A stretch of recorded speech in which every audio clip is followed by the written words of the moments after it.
حضرت یعقوب ایک نیک سچے اور عظیم پیغمبر تھے جنہیں اللہ نے ہدایت دی اور انہیں بنی اسرائیل کی رہنمائی کے لیے منتخب فرمایا۔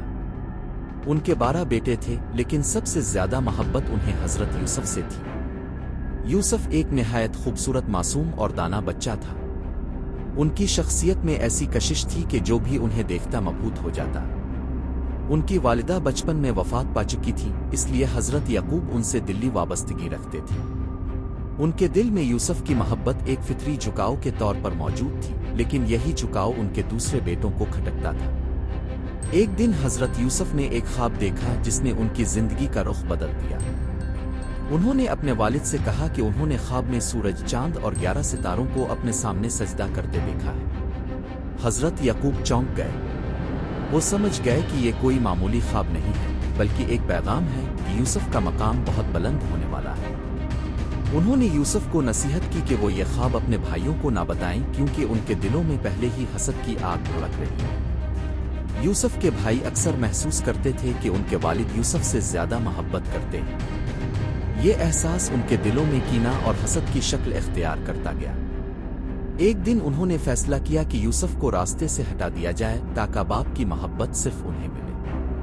انہوں نے پہلے تو یوسف کو قتل کرنے کا ارادہ کیا، لیکن بعد میں طے ہوا کہ اسے کسی دور دراز علاقے میں چھوڑ آئیں تاکہ وہ گم ہو جائے اور ان کے باپ کا دل ان سے قریب ہو جائے۔ انہوں نے اپنے والد سے کہا کہ وہ یوسف کو ہمارے ساتھ بھیج دیں تاکہ وہ کھیل سکے اور دنیا دیکھے۔ حضرت یعقوب نے ابتدا میں انکار کیا، لیکن بچوں کے مسلسل اصرار پر اور اللہ پر توکل کرتے ہوئے اجازت دے دی۔ یوسف کو لے جا کر انہوں نے ایک گہرے کنویں میں ڈال دیا اور ان کی قمیص پر چھوٹا خون لگا کر گھر واپس آئے۔ انہوں نے کہا کہ یوسف کو بھیڑیا کھا گیا۔ حضرت یعقوب نے قمیص کو دیکھا اور فوراً جان گئے کہ یہ جھوٹ ہے۔ انہوں نے دل میں صبر کیا اور اللہ سے رجوع کیا۔ ان کی آنکھیں روتے روتے کمزور ہو گئیں، لیکن ان کا دل اپنے رب پر قائم رہا۔ کنویں میں حضرت یوسف تنہا تھے، مگر ان کے دل میں خوف نہیں تھا۔ اللہ پر توکل انہیں طاقت دے رہا تھا۔ کچھ دن بعد ایک قافلہ کنویں کے پاس سے گزرا اور پانی کے لیے ڈول ڈالا۔ یوسف اس ڈول کے ساتھ باہر نکلے تو قافلے والے حیران رہ گئے۔ انہوں نے سوچا کہ یہ خوبصورت لڑکا قیمتی مال بن سکتا ہے، اس لیے وہ یوسف کو مصر لے گئے اور وہاں بازار میں بیچ دیا۔ یوسف کو مصر کے وزیر خزانہ نے خریدا۔ اس کا نام عزیز مصر تھا۔ اس نے یوسف کو عزت دی اور ان کی پرورش کی۔ یوسف دن با دن دانا، خوبصورت اور بااخلاق نوجوان بنتے گئے۔ عزیز کی بیوی بھی یوسف کی شخصیت سے متاثر ہو گئی اور ایک دن اس نے یوسف کو اپنی طرف مائل کرنے کی کوشش کی۔ یوسف نے انکار کیا اور اللہ کی پناہ مانگی۔ اس عورت نے اپنی ناکامی چھپانے کے لیے یوسف پر الزام لگا دیا۔ معاملہ عزیز مصر تک پہنچا، جس نے حالات دیکھ کر فیصلہ کیا کہ یوسف کو قید کر دیا جائے تاکہ بدنامی نہ ہو۔ یوسف قید ہو گئے، لیکن وہاں بھی ان کی روشنی پھیلنے لگی۔ قیدی ان سے متاثر ہونے لگے۔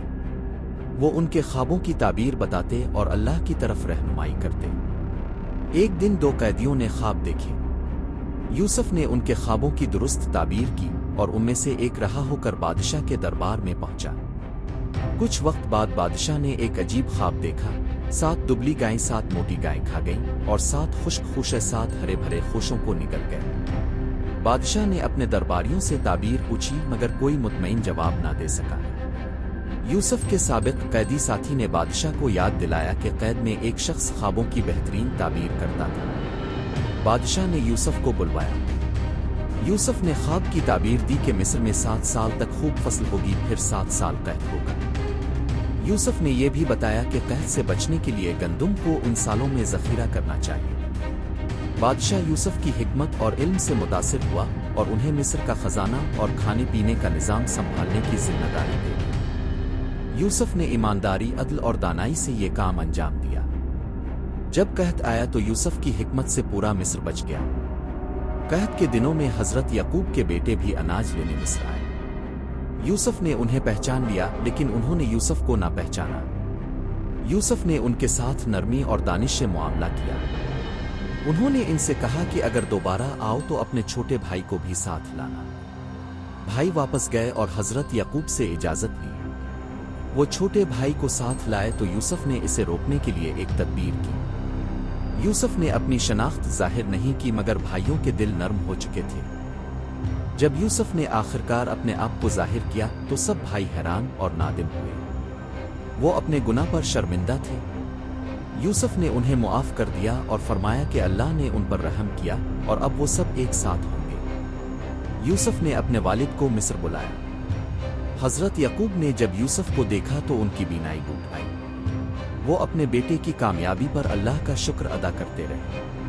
وہ لمحہ بھی آیا جب یوسف کے سامنے ان کے والد والدہ اور 11 بھائی موجود تھے اور سب ان کے مرتبے کو تسلیم کر رہے تھے۔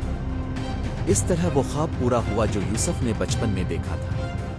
یوسف نے مصر میں ایک لمبی زندگی گزاری۔ وہ ایک نبی تھے، ایک حکمران تھے، ایک بیٹے تھے اور سب سے بڑھ کر ایک سچے بندے تھے۔ ان کی کہانی صبر، وفا، تقوی اور اللہ پر توکل کی ایک اعلیٰ مثال ہے۔ یہ داستان ہمیں سکھاتی ہے کہ چاہے دنیا ہمیں کنویں میں گرا دے، جھوٹے الزام لگا دے، عقائد میں ڈال دے، اگر ہم حق پر قائم رہیں تو اللہ ہمیں اس کنویں سے نکال کر تخت پر بٹھا سکتا ہے۔ یوسف کی زندگی ایک چراغ ہے جو ہر اندھیرے میں راستہ دکھا سکتا ہے۔